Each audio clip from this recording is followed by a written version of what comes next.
السلام علیکم ورحمۃ اللہ وبرکاتہ۔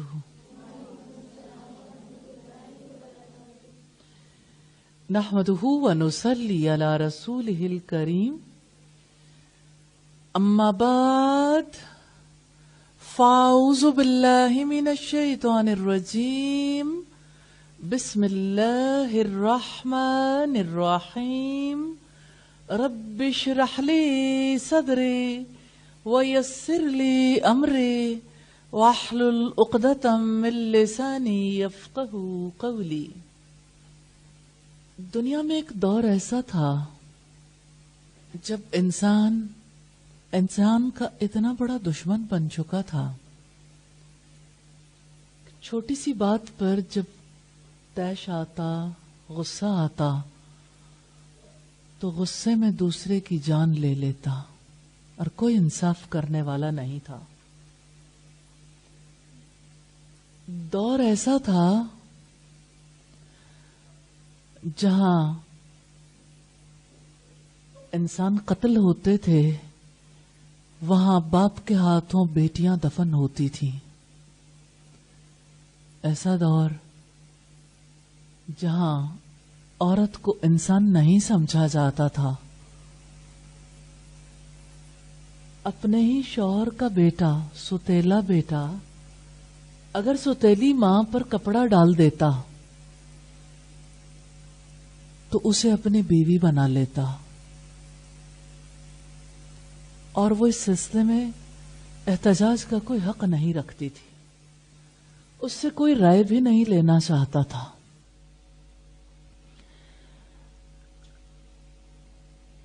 وہ دور جہاں پہ یتیموں کے ساتھ اپنے ہی رشتہ دار برا سلوک کرتے تھے، جہاں غلاموں کے گلے میں اور ہاتھوں میں زنجیریں ڈالی جاتی تھیں، جہاں سود کا ایسا نظام قائم تھا جس کی وجہ سے نسل در نسل لوگ غلام ہو جایا کرتے تھے۔ ہاں، وہ دور ایسا تھا کہ خود کعبے کے اندر 360 بت رکھے ہوئے تھے۔ ایسے دور میں اللہ تعالی نے انسانیت کو ذلت اور پستی سے نکالنے کا فیصلہ کیا، اور محمد صلی اللہ علیہ وسلم کو مبعوث فرمایا۔ اب صلی اللہ علیہ وسلم دنیا کے وہ عظیم ترین انسان ہیں جن کی عظمت کو اپنوں نے تو تسلیم کیا، لیکن غیروں نے بھی اس بارے میں اعتراف کیا ہے۔ دنیا میں ایک ایسی کتاب لکھی گئی، امریکہ سے چھپی ہے، جس کتاب کا نام ہے 100 بڑے آدمی۔ 100 بڑے آدمیوں میں سے نمبر 1 پر محمد رسول اللہ صلی اللہ علیہ وسلم کو رکھا گیا، اور رکھنے والے عیسائی تھے، اس لیے کہ آپ صلی اللہ علیہ وسلم نے حقیقتاً ایسی حیات گزاری ہے اور ایسی تعلیمات دی ہیں جس کی وجہ سے انسانیت کو وہ نفع پہنچا ہے جو کسی اور سے نہیں پہنچ پایا۔ ہم محمد صلی اللہ علیہ وسلم کی زندگی کے بارے میں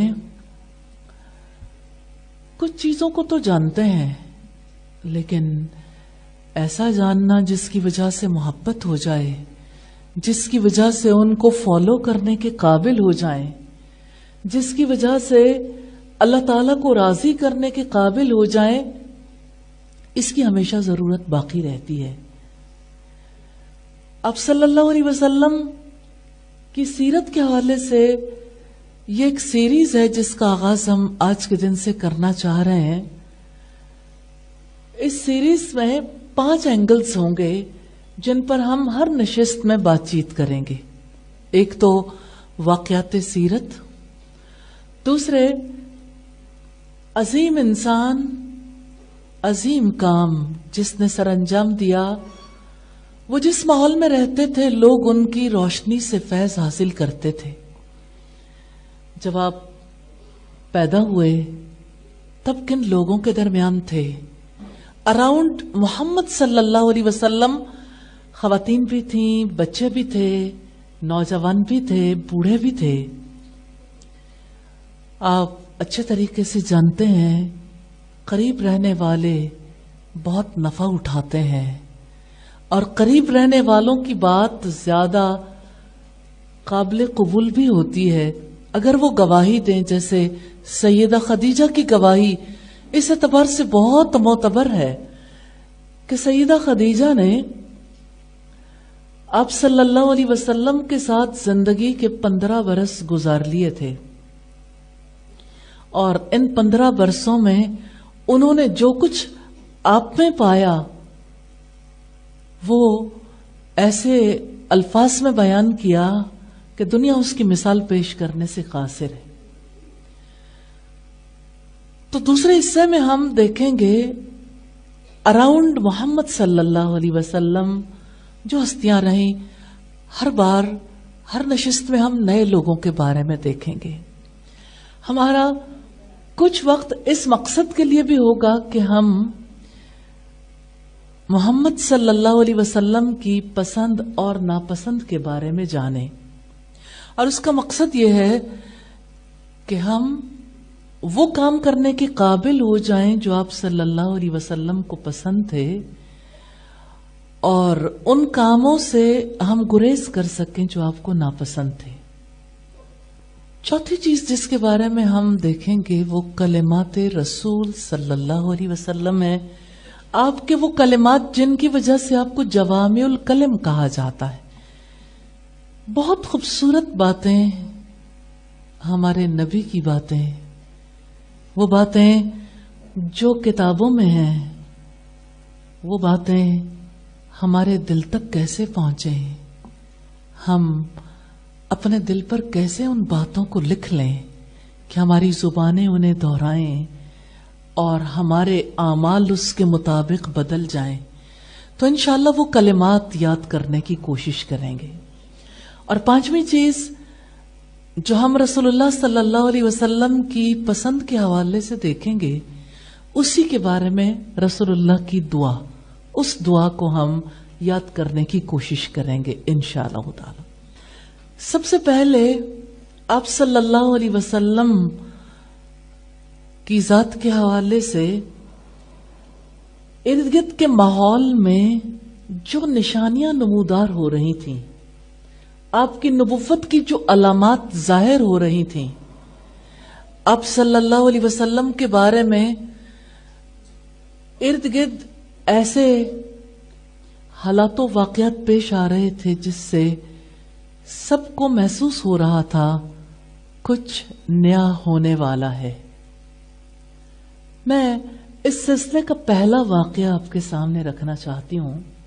آپ سب جانتے ہیں کہ اللہ تعالیٰ نے سیدہ ہاجرہ اور سیدنا اسماعیل علیہ السلام کو جو پانی عطا کیا وہ زمزم کے نام سے مشہور ہے. زمزم کا کنواں مکہ میں موجود تھا، لیکن بہت مدت گزر جانے کے بعد وہ کنواں رفتہ رفتہ بند ہو گیا. کنویں کے اندر پانی موجود تھا لیکن اس پانی سے لوگ نفع نہیں اٹھا پاتے تھے. آہستہ آہستہ کنویں کی جگہ آنے والی نسلوں سے فراموش ہو گئی. جب اللہ تعالیٰ نے اپنے حبیب محمد صلی اللہ علیہ وسلم کو بھیجنے کا ارادہ کیا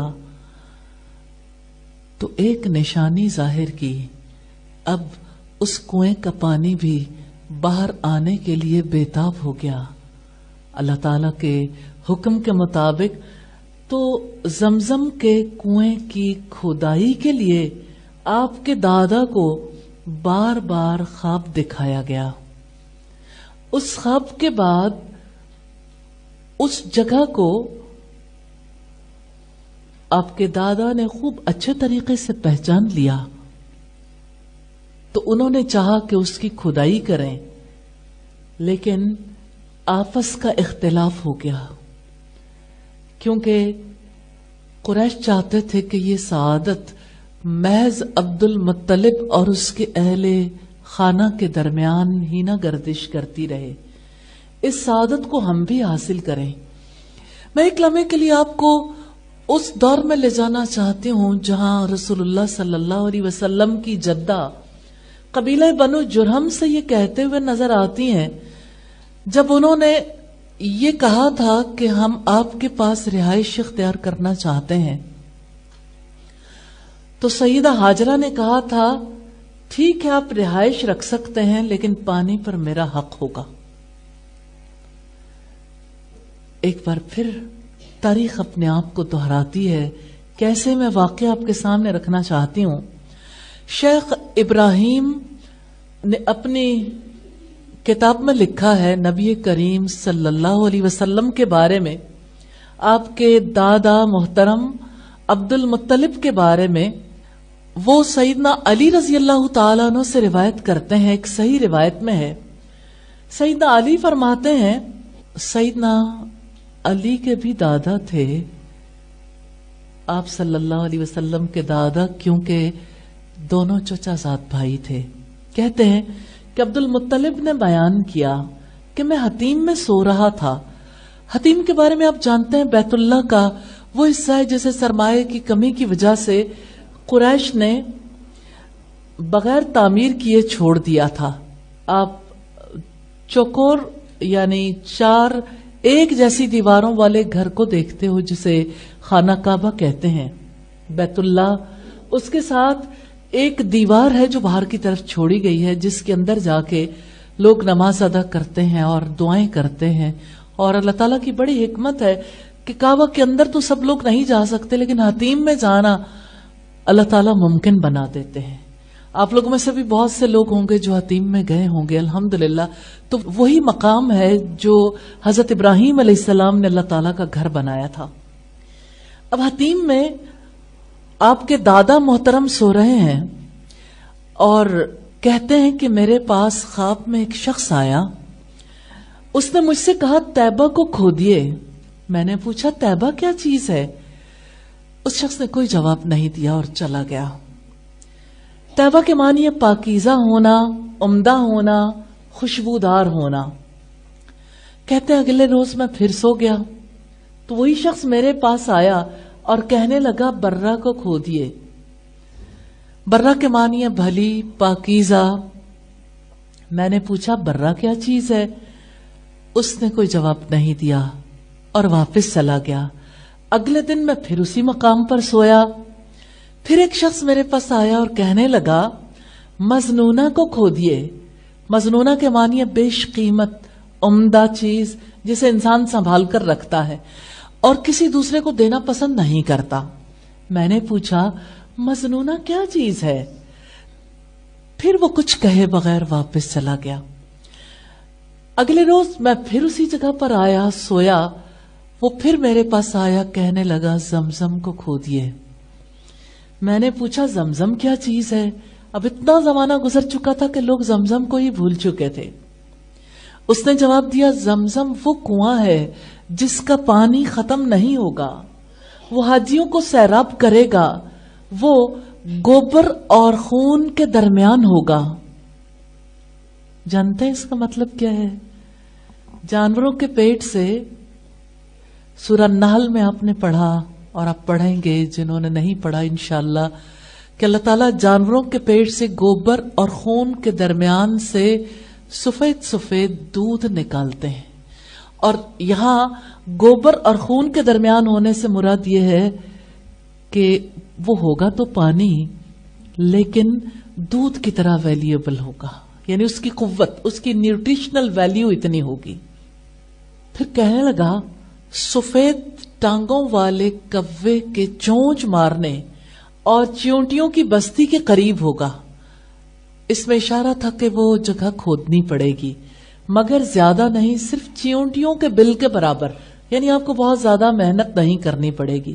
یہ روایت صحیح السیرہ النبویہ کی ہے، والیوم 1 پیج 34-35 پہ۔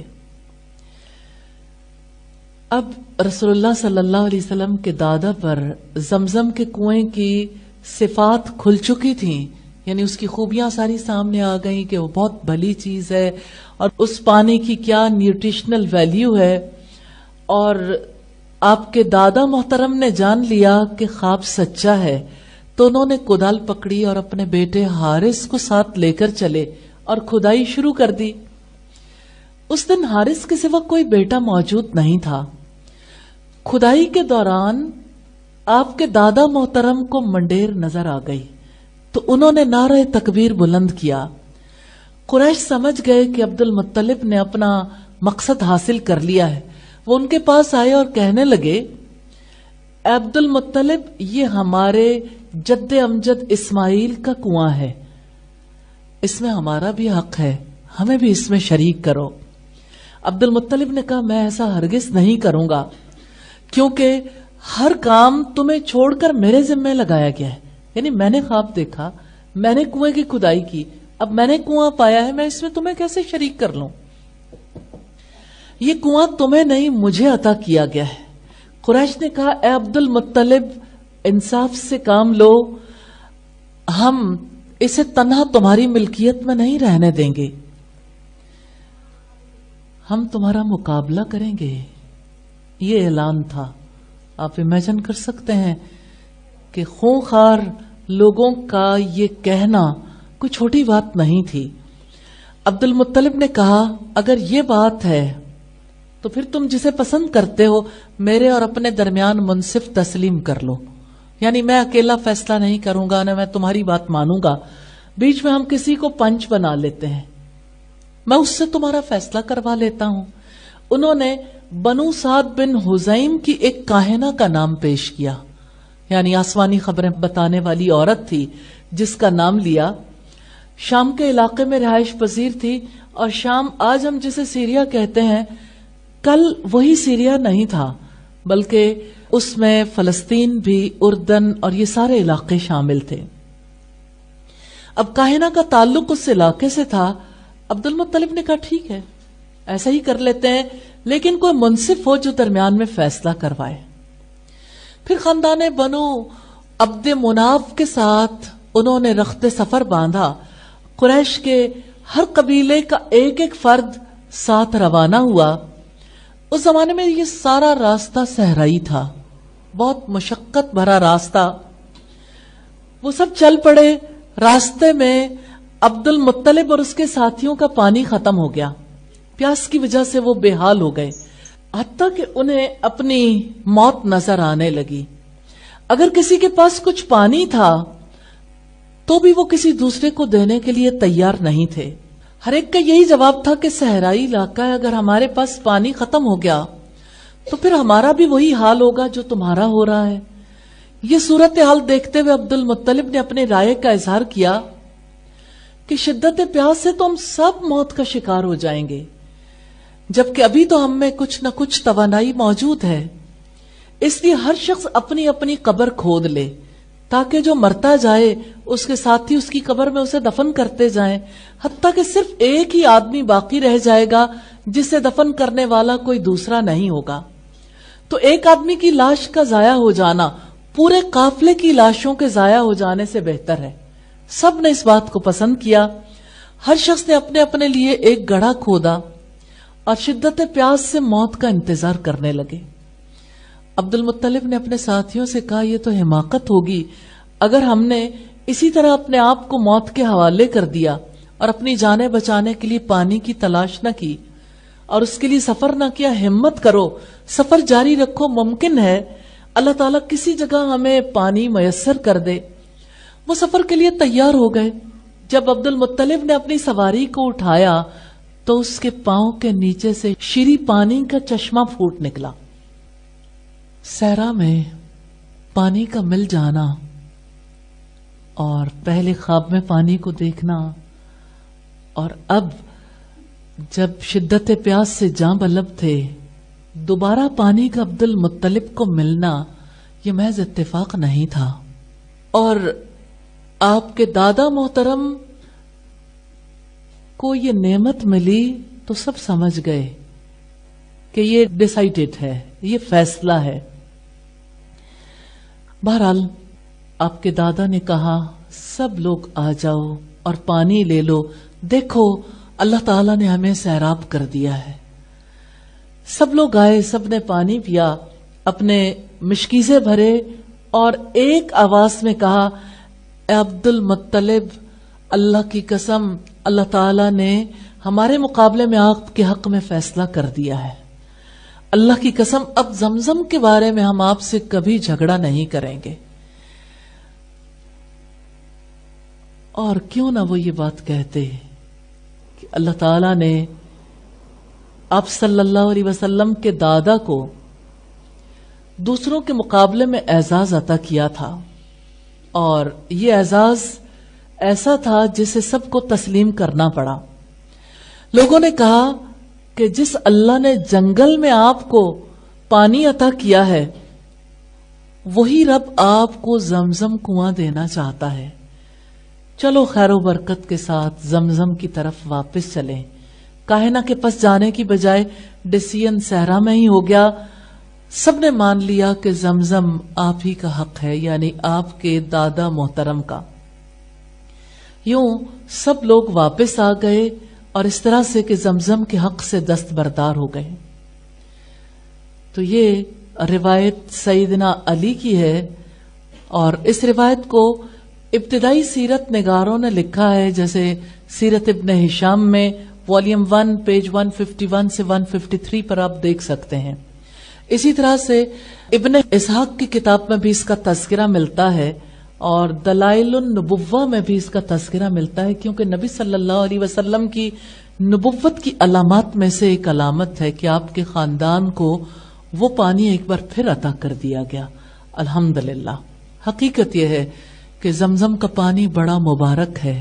نبی صلی اللہ علیہ وسلم نے اس کے بارے میں فرمایا انہا مبارکتن انہا طعام طعم، یہ آب زمزم بہت بابرکت ہے اور خوراک کا کام دیتا ہے۔ کتنے ہی لوگ ہیں جو حج اور عمرہ کرنے جاتے ہیں، سم ٹائمز ایسا ہوتا ہے کسی کے پاس، جیسے ایک خاتون نے مجھے بتایا کہ میرے پاس جو پیسے تھے ابتدائی طور پر ہی میری جو اماؤنٹ تھی وہ گم گئی، اور اس کے بعد میرے پاس کھانے کو بھی کچھ نہیں تھا، اور میں کسی کے آگے ہاتھ نہیں پھیلانا چاہتی تھی، تو میں نے زمزم پر گزارا کیا، اور جتنا عرصہ تھا میں نے صرف زمزم پیا اور میری صحت پہلے سے زیادہ بہتر ہو گئی۔ حقیقت یہ ہے کہ جیسے گوبر اور خون کے درمیان سے دودھ نکلتا ہے، اس کے اندر قوت ہوتی، کمپلیٹ ڈائٹ ہے۔ زمزم کے بارے میں ریسرچز ہمیں بتاتی ہیں، حالانکہ عام پانی ہے، اور یہ نان مسلمز ہیں، اس پر ریسرچ کرنے والے جو بتاتے ہیں واقعتاً یہ خوراک ہے۔ اور اب صلی اللہ علیہ وسلم نے فرمایا آب زمزم جس مقصد کے لیے پیا جائے وہ حاصل ہو جاتا ہے۔ یعنی ایک ہے آپ کے جسم کی توانائی، لیکن آپ زمزم پیتے اور کوئی دعا کرتے ہو تو اللہ تعالیٰ وہ دعا بھی قبول کرتے ہیں۔ اگر تم حصول شفا کے لیے پیو گے اللہ تعالیٰ شفا عطا فرمائے گا، اگر بھوک مٹانے کے لیے پیو گے اللہ تعالیٰ تمہاری بھوک مٹا دے گا، پیاس بجھانے کے لیے پیو گے اللہ تعالیٰ تمہاری پیاس بجھا دے گا۔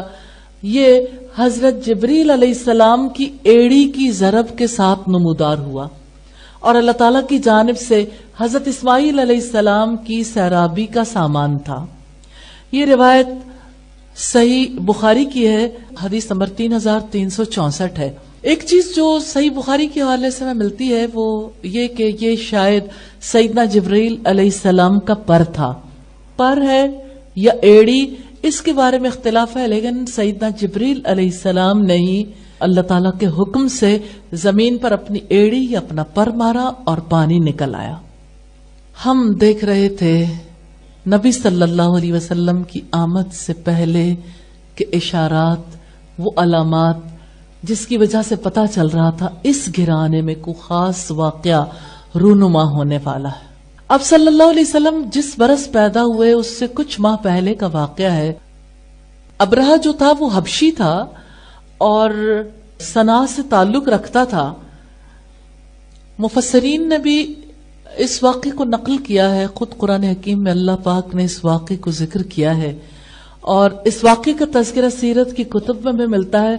موسٹ اتھینٹک چیز اللہ تعالیٰ کی کتاب میں آئی ہے سورہ الفیل، الم تر کیف فعل ربک باصحاب الفیل، کیا آپ نے نہیں دیکھا کہ آپ کے رب نے ہاتھی والوں کے ساتھ کیا سلوک کیا؟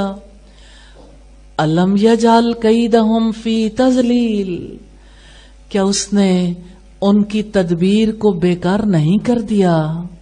وَأَرْسَلَ عَلَيْهِمْ طَيْرًا أَبَابِيلَ، اور اس نے ان پر جھنڈ کے جھنڈ پرندے بھیجے۔ سبحان اللہ۔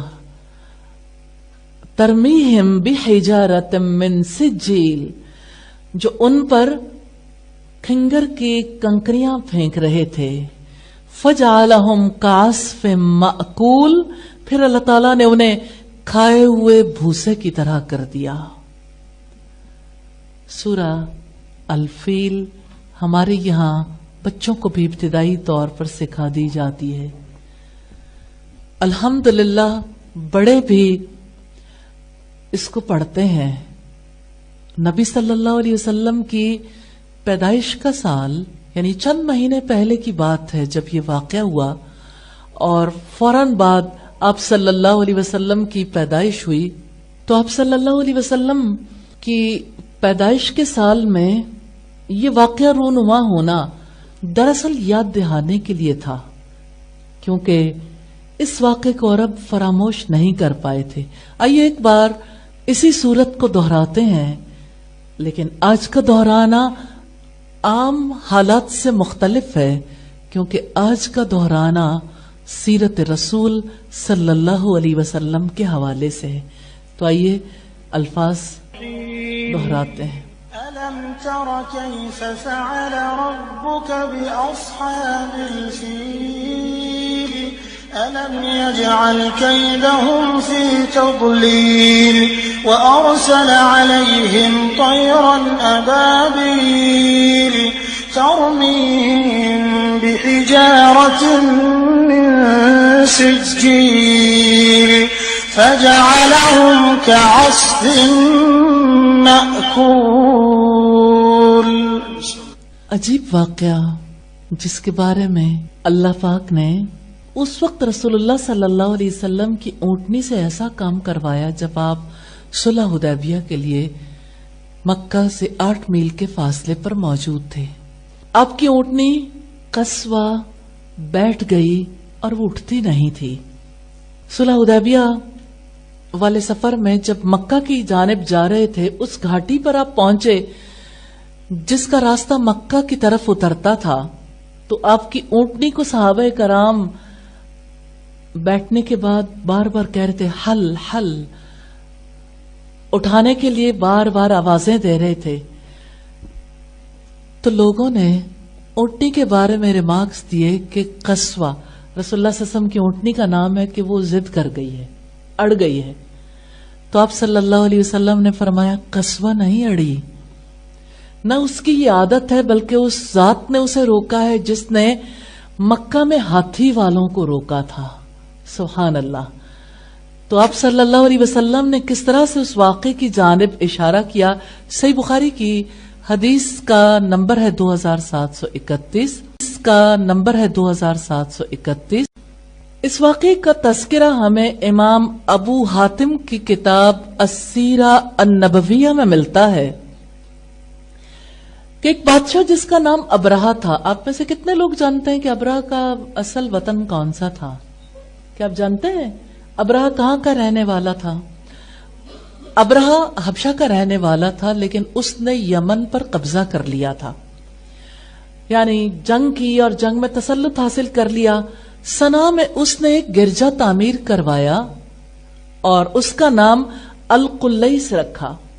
اس کا منصوبہ یہ تھا کہ سب لوگ حج کرنے کے لیے بیت اللہ کی طرف رخت سفر باندھتے ہیں، اور وہاں ظاہر ہے کہ صرف لوگ عبادت کرنے نہیں جاتے تھے، بہت بڑی تجارت بھی ہوتی تھی۔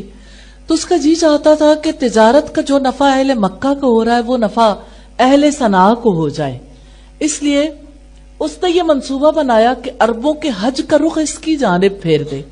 اس وجہ سے اس نے طے کیا تھا کہ میں مکہ میں جا کر اس گھر کو ہی ڈھا دوں گا۔ اور پھر یوں ہوا کہ حمیر کا ایک بادشاہ تھا جس کا نام ذو نفر تھا، وہ اپنی وفادار قوم کو لے کر ابرہہ کے مقابلے کے لیے نکلا، مگر اسے شکست کا سامنا کرنا پڑا۔ جب اسے گرفتار کر کے ابرہہ کے سامنے پیش کیا گیا تو ذو نفر نے اس سے درخواست کی کہ مجھے قتل نہ کریں، میں آپ کے کام آ جاؤں گا۔ تو ابرہہ نے اسے زندہ رکھا اور قتل کرنے کی بجائے قید کر لیا۔ پھر ابرہہ کعبے کی جانب روانہ ہوا۔ جب خثم قبائل کے قریب پہنچا تو نفیل بن حبیب نے کچھ یمنی قبائل اپنے ساتھ ملا کر جنگ کی، لیکن ابرہہ نے انہیں بھی شکست دے دی۔ نفیل نے بھی وہی بات کی جو اس سے پہلے کے ساتھی نے کی تھی۔ اس نے بھی کہا مجھے قتل نہ کرنا، میں تمہارے کسی وقت کام آ جاؤں گا، اور میری قوم بھی تمہاری فرما بردار ہے اور آپ کا ان پر مکمل کنٹرول ہوگا۔ اگر آپ نے مجھے زندہ رکھا تو میں اپنی قوم کو آپ کے ساتھ جنگ کرنے سے باز رکھوں گا۔ ابرہہ نے اسے بھی زندہ چھوڑ دیا، اور پھر یہ ہوا کہ نفیل نے اس کی رہنمائی کی۔ ظاہر ہے کہ اس دور میں وہ روڈز کی صورتحال ایسی نہیں تھی، اور نہ ہی ایسی صورتحال تھی جس کی وجہ سے اس کے لیے آسانی سے پہنچنا ممکن ہو جاتا۔ اس لیے راستے سے وہ لوگ گائیڈ لیا کرتے تھے۔ ابرہہ اسی طرح سے گائیڈ لیتے لیتے طائف جا پہنچا۔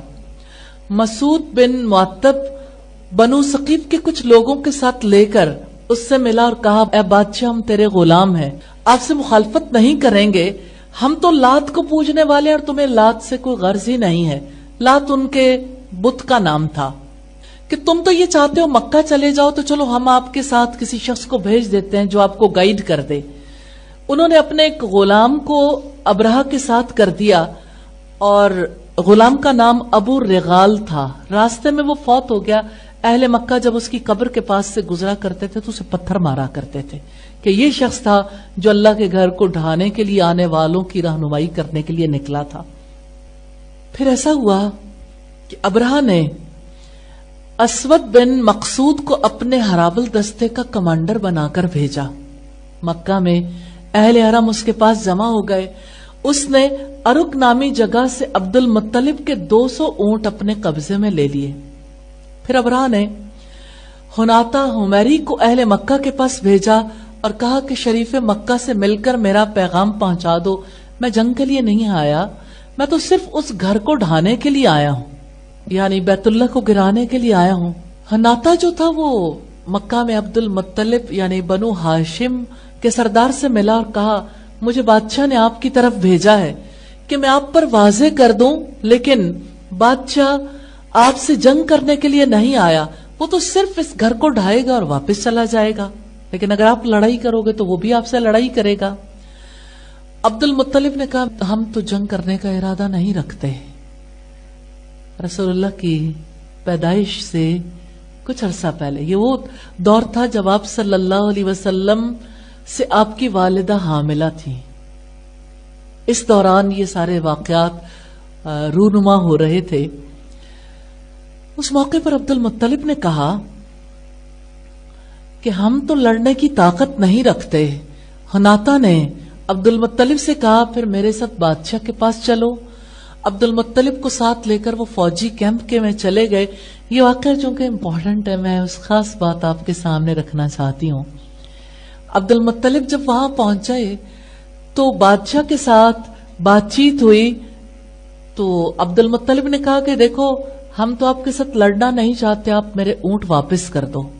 حناطہ نے تعارف کرواتے ہوئے کہا تھا یہ سردار ہیں قریش کے اور آپ کے ساتھ بات چیت کرنے کے لیے آئے ہیں۔ آپ اس بات کو پیش نظر رکھیے کہ سفیر جب کسی بادشاہ کے پاس جاتے ہیں تو اپنا ذاتی کام اس کے سامنے نہیں رکھتے۔ یہ قدیم دور کے عربوں نے بھی سیکھ رکھا تھا۔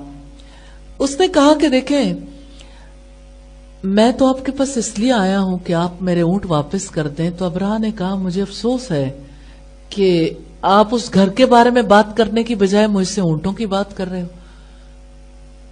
رسول اللہ کے دادا نے کہا جس کا گھر ہے وہ اپنے گھر کی خود حفاظت کرنا جانتا ہے اور وہ اس کی حفاظت کر لے گا، تم میرے اونٹ مجھے واپس کر دو۔ بلیو ہے، بہرحال اس بات کو بھی اپنی جگہ پہ دیکھنے کی ضرورت ہے کہ بیلیف کتنا سٹرونگ ہے کہ یہ اللہ تعالیٰ کا گھر ہے. اگرچہ اس بیلیف میں، اس عقیدے میں خرابی آ گئی تھی کہ وہ بتوں کی پرستش کرتے تھے اور عبادت کے طور طریقے بھی بدل گئے تھے، لیکن اللہ تعالیٰ کی ذات پر پختہ یقین تھا کہ وہ اپنے گھر کی حفاظت کر سکتا ہے. تو عبد المطلب سے گفتگو کرنے کے بعد اونٹ واپس کر دیے گئے اور ابرہہ نے مکہ جانے کے لیے لشکر کو تیار کر لیا. ابرہہ کے ساتھ ہاتھیوں کی بہت بڑی تعداد تھی جس پر اس کا لشکر سوار تھا.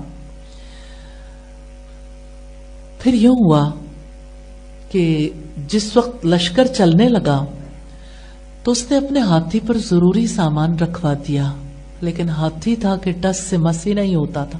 لوگوں نے اس کے سر پر ہتھوڑے بھی مارے لیکن وہ چلنے کے لیے تیار نہیں تھا.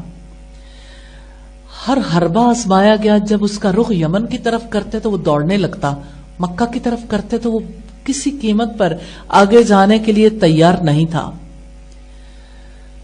اسی طرح سے یہ لشکر جب آگے بڑھنے کی کوشش کرنے لگا تو اللہ تعالیٰ نے چڑیوں جیسے پرندے بھیج دیے اور ہر پرندے کے پاس 3 کنکریاں تھیں. 2 ان کے پنجوں میں تھی. آپ امیجن کر کے دیکھیے، ہر پنجے میں بھی کنکر ہے اور چونچ میں بھی کنکر ہے. جس کو وہ کنکر لگتا تھا نومینیٹڈ ہوتا تھا، اس کنکر کے لگتے ہی ہلاک ہو جاتا تھا. اس طرح فوج کے خاصے سپاہی مارے گئے اور جو بچ گئے انہوں نے واپس بھاگنا شروع کر دیا. ابرہہ کے لشکریوں نے تیزی سے واپس جانا شروع کیا. کہیں نہ کہیں کوئی گرتا اور مر جاتا تھا. اللہ تعالیٰ نے ابرہہ کے جسم میں ایک بیماری پیدا کر دی جس سے اس کا ایک پور گرنے لگا. جب وہ واپس پہنچا تو ایک چوزے کی طرح رہ چکا تھا، یعنی اس کا جسم اتنا زیادہ کم ہو چکا تھا. اسی حالت میں وہ مر گیا. ابن اسحاق نے اپنی سیرت میں یہ بیان کیا ہے کہ عبد المطلب نے یعنی رسول اللہ کے دادا نے کعبے کے دروازے کا کنڈا پکڑ کر اللہ تعالیٰ سے دعا کی تھی ابرہہ اور اس کے لشکر کے مقابلے کے لیے. اشعار پڑھے تھے، اللہ ہر بندہ اپنے گھر کی حفاظت کرتا ہے، تو بھی اپنے گھر کی حفاظت فرما. کل ان کی صلیب اور تیری تدبیر دونوں کا مقابلہ ہے، تیری تدبیر ان پر غالب آ جائے. اگر تو انہیں اور ہمارے قبلے کو اپنے حال پر چھوڑنا چاہتا ہے تو تیری مرضی، تو جو چاہے کر. دعا میں ایک یقین نظر آتا ہے کہ قوت اللہ تعالیٰ کے ہاتھ میں ہے، وہ حفاظت کر سکتا ہے. اللہ تعالیٰ پر بھروسہ کرنے کے بعد عبد المطلب نے اہل مکہ سے کہا کہ آپ لوگ ارد گرد کے پہاڑوں پر چڑھ جاؤ کہ میں نے اللہ سے دعا کر لی ہے، وہ اپنے گھر کی خوب حفاظت کرنے والا ہے، آپ اپنی جان بچا لو. پھر اسی طرح سے ابرہہ کا لشکر ہلاک ہو گیا. اس واقعے سے ہمیں بہت سے اسباق بھی ملتے ہیں. ایک تو کعبۃ اللہ کے بارے میں ہمیں پتہ چلتا ہے کہ اللہ تعالیٰ نے اسے کتنی بڑی فضیلت عطا کی ہے. دوسرے یہ کہ اللہ تعالیٰ اپنے گھر کی خود حفاظت کرنے والا ہے، اور کعبہ دین ابراہیمی کے باقیات میں سے تھا، یعنی اللہ تعالیٰ کی پہچان کا ایک اہم ذریعہ. اور یہ بھی پتہ چلتا ہے کہ اہل مکہ نے کس طرح سے اللہ تعالیٰ کے گھر کی حفاظت کرنے کے لیے ذمہ داری اللہ تعالیٰ ہی کو سونپی تھی. اگرچہ اس گھر کے حوالے سے وہ عزت بھی چاہتے تھے اور سینکڑوں برس سے اس قبلے کی وجہ سے لوگ ان کی عزت کرتے چلے آ رہے تھے، لیکن جب وقت آیا تو انہوں نے یہ معاملہ اللہ تعالیٰ ہی کے حوالے کر دیا. امام رازی اس آیت کی تفسیر کرتے ہوئے لکھتے ہیں الم یجعل کیدہم فی تضلیل، کہ قید کے معنی ہوتے ہیں خفیہ طریقے سے دوسرے کو نقصان پہنچانا، خفیہ تدبیر. تو خفیہ تدبیر یہ تھی کہ بظاہر وہ جنگ کرنا چاہتا تھا، کعبے کو ڈھانا چاہتا تھا، لیکن اصلاً وہ اپنی تجارت بڑھانا چاہتا تھا، اصلاً وہ دنیا کا مفاد چاہتا تھا اور کعبے کی جگہ پہ اپنی حکومت کو مضبوط کرنا چاہتا تھا. عربوں سے حسد اور اہل مکہ کے ساتھ ناروا سلوک اور ان پر ظلم کرنے کی خواہش ابرہہ کو یہاں لے کر آئی. لیکن اس واقعے سے ہمیں یہ بھی پتہ چلتا ہے کہ مقدس اشیاء کی حفاظت اور اس کی خاطر قربانی کا جذبہ بہترین چیز ہے جو انسانی فطرت میں ودیت کی گئی ہے. اہل عرب نے اس مقدس گھر کی خود حفاظت نہیں کی، اس کے لیے یہ معاملہ انہوں نے رب ہی کے سپرد کر دیا. پھر ہم دیکھتے ہیں کہ جو بھی اپنے دین سے یعنی اللہ تعالیٰ کے دین سے غداری کرتا ہے اللہ تعالیٰ اس کا انتقام لے لیتا ہے. تاریخی اعتبار سے ہم دیکھتے ہیں نوح علیہ السلام کے دور میں رب العزت نے کس طریقے سے پانی کے ذریعے سے حضرت نوح کی مدد کی.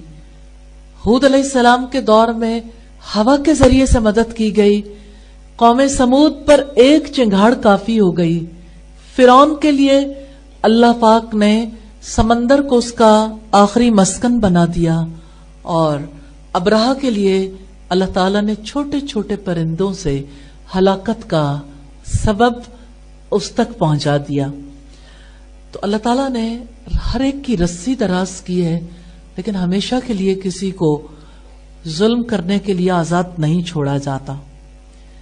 علامہ جمال الدین قاسمی کہتے ہیں کہ اصحاب الفیل کا واقعہ بڑا مشہور ہے. اللہ تعالیٰ کی قدرت کی نشانیوں میں سے ایک عظیم نشانی ہے اور اللہ تعالیٰ کی ناراضگی کا مظہر ہے کہ جو بھی حرم کی طرف ٹیڑھی نگاہ سے دیکھے گا اللہ تعالیٰ اس کو کسی نہ کسی ابابیل سے کسی نہ کسی مٹر کے دانے جیسے پتھر سے ہلاک کروا سکتا ہے. اور بیت اللہ کی عظمت کے ساتھ ساتھ بیت اللہ کی حفاظت کرنے والوں اور بیت اللہ کے جو متولی تھے ان کے بارے میں بھی پتہ چلتا ہے کہ کیسے انہوں نے سازشوں سے محفوظ رکھنے کے لیے ابتدائی طور پر کوششیں کی لیکن جب یہ معاملہ ان کے بس سے باہر ہوا تو اللہ تعالیٰ نے اپنے گھر کی خود حفاظت کر لی. اب رہ گئی یہ بات کہ یہ واقعہ نبی صلی اللہ علیہ وسلم کی نبوت کی دلیل ہے تو یہ اس اعتبار سے کہ جب آپ کی ولادت کا زمانہ قریب آیا تو ایسی بہت سی علامات کا ظہور شروع ہو گیا تھا جس سے یہ پتہ چل رہا تھا کہ اللہ تعالیٰ کے گھر کے ساتھ جو معاملہ دنیا میں لوگ کرنا چاہتے ہیں اس کو منہدم کرنا چاہتے ہیں اللہ تعالیٰ اسے اور زیادہ مضبوط بنیاد پر اٹھانے والے.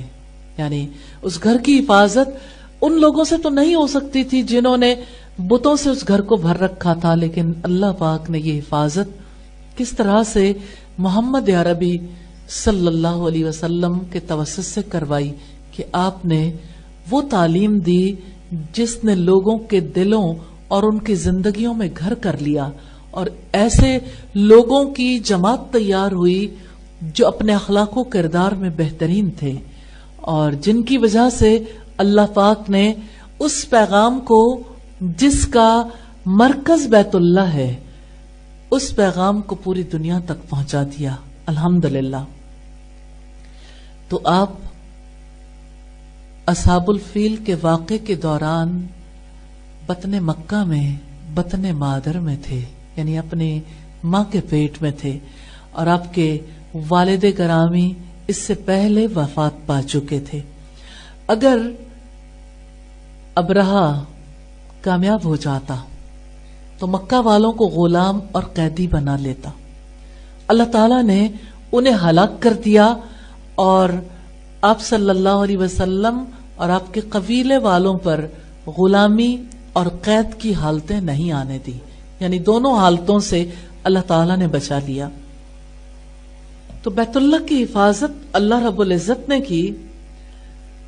اس سے ہمیں یہ پتہ چلتا ہے کہ اللہ پاک کل بھی اپنے گھر کی حفاظت کرنے والے تھے اور قیامت تک اللہ تعالیٰ کی حفاظت رہے گی ان سب لوگوں کے ساتھ جو اللہ تعالیٰ پر ایمان لانے والے ہیں.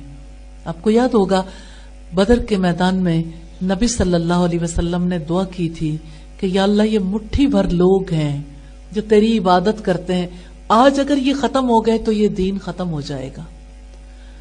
اس سے یہ پتہ چلتا ہے کہ دنیا کی طاقتیں چاہے اللہ تعالیٰ کے گھر کو مٹانے کے لیے، اس رسول کے خلاف سازشیں کرنے کے لیے کچھ بھی کر لیں، اللہ تعالیٰ نے حفاظت کرنی ہے، اور یہ حفاظت اس نے کروا لینی ہے۔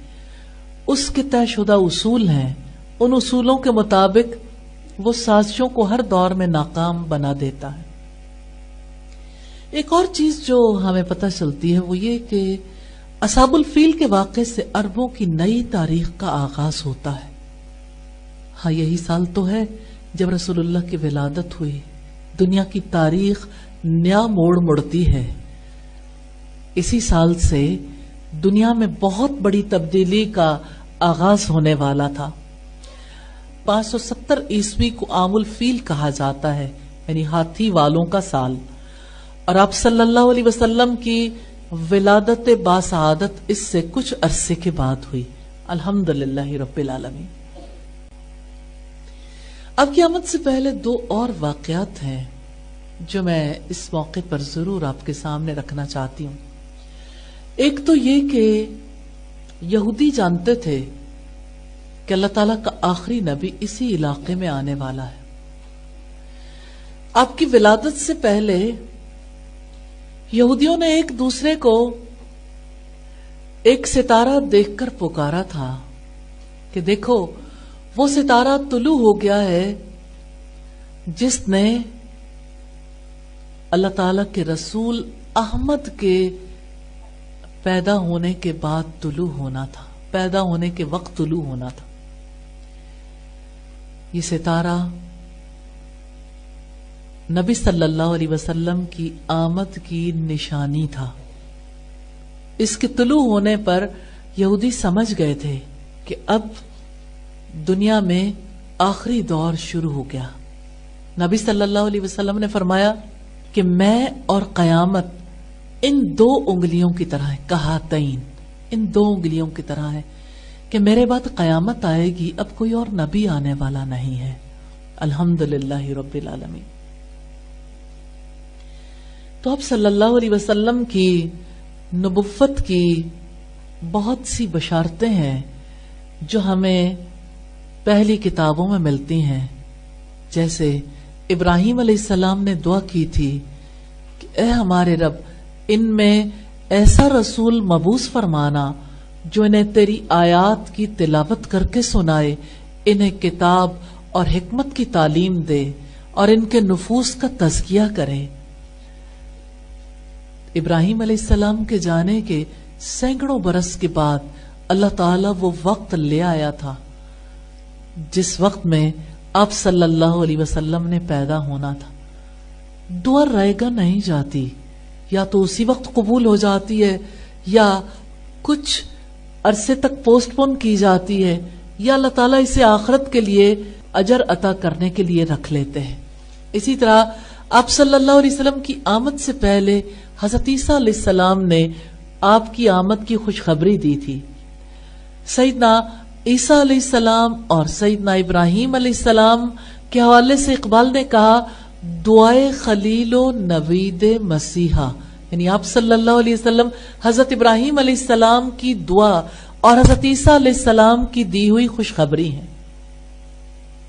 تو یہ اللہ تعالیٰ کا بہت بڑا اعزاز ہے محمد صلی اللہ علیہ وسلم کے لیے کہ اللہ تعالیٰ نے انہیں بہترین ماحول میں، بہترین علاقے میں، بہترین نام کے ساتھ پیدا کیا۔ میں ولادت نبوی سے پہلے آپ صلی اللہ علیہ وسلم کے بارے میں اس عظیم آیت کو آپ کے سامنے رکھنا چاہتی ہوں۔ اللہ رب العزت نے سورہ النساء کی آیت نمبر 113 میں فرمایا وَكَانَ فضل اللہ علیک عظیما، اور یقیناً آپ پر ہمیشہ سے اللہ تعالی کا عظیم فضل ہے، یعنی نبی صلی اللہ علیہ وسلم پر، آپ کی امت پر، آپ کی آل پر اللہ تعالیٰ کا بہت بڑا فضل ہے۔ کیا آپ اس فضل کا اندازہ لگا سکتے ہیں؟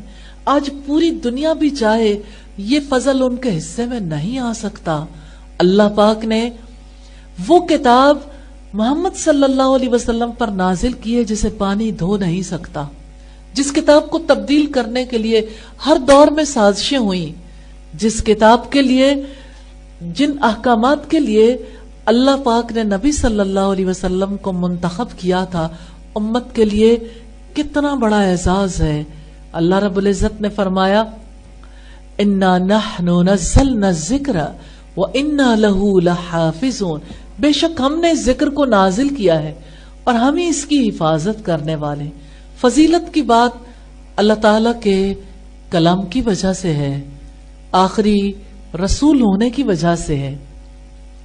نبی صلی اللہ علیہ وسلم کے بارے میں سورہ الاحزاب میں آپ کی دو حیثیتیں اللہ رب العزت نے واضح کی ہیں کہ آپ اللہ کے رسول ہیں اور خاتم النبیین ہیں۔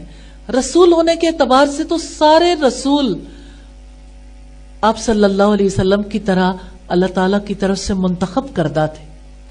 سارے رسول معزز تھے، سارے رسول اللہ تعالیٰ کا پیغام پہنچانے کے لیے آئے تھے، لیکن خاتم النبیین ہونے کی فضیلت محمد صلی اللہ علیہ وسلم کو حاصل ہوئی۔ آپ کے بعد کوئی نبی آنے والا نہیں ہے اور آپ پر اللہ تعالیٰ کا ہمیشہ سے عظیم فضل ہے۔ سورہ نساء کی آیت نمبر 175 میں فرمایا کہ جو لوگ اللہ تعالیٰ پر ایمان لائے اور انہوں نے اللہ تعالیٰ کے دین کو مضبوطی سے تھام لیا تو عنقریب وہ انہیں اپنی رحمت اور فضل میں داخل کرے گا اور انہیں اپنی طرف سے سیدھے راستے کی ہدایت دے گا۔ بہت ہی اہم بات ہے، فَسَيُدْخِلُهُمْ فِي رَحْمَةٍ مِّنْهُ،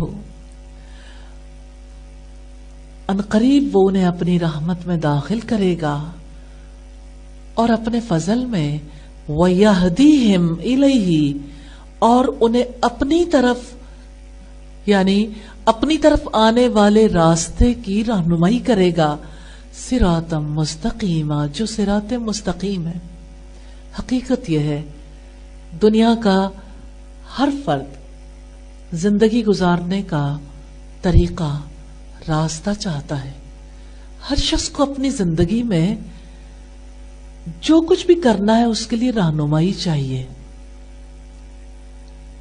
اگر کوئی رہنما نہ ہو، الہامی رہنمائی نہ ہو، انسان کی عقل ٹھوکریں کھا سکتی ہے۔ انسان اس کے لیے غلطی کر سکتے ہیں، جیسے ہر دور میں لوگ غلطیاں کرتے رہے ہیں، لیکن اللہ پاک نے اس امت کو یہ اعزاز بخشا ہے کہ انہیں زندگی گزارنے کا ایسا راستہ بتا دیا جو بالکل سیدھا ہے، جس میں کوئی ٹیڑھ نہیں ہے، جس میں کوئی انٹرچینج نہیں ہے۔ جیسے موٹر وے پہ دیکھتے ہیں آپ، کسی بھی انٹرچینج سے نکل جائیں تو نکلنے کے راستے تو ہیں، تو صراط مستقیم رب العزت نے دکھا دیا۔ نبی صلی اللہ علیہ وسلم نے فرمایا جو شخص علم کے راستے پر چلتا ہے اللہ تعالیٰ اس کے لیے جنت کا راستہ آسان کر دیتا ہے۔ تو جنت کا راستہ، علم کا راستہ، قرآن کا راستہ، یہی صراط مستقیم ہے، یہی سیدھا راستہ ہے جس راستے پہ چلنے والے ہر دور میں کامیاب ہوئے۔ سبحانک اللہم و بحمدک، نشہد ان لا الہ الا انت، نستغفرک و نتوب الیک۔ السلام علیکم ورحمۃ اللہ وبرکاتہ۔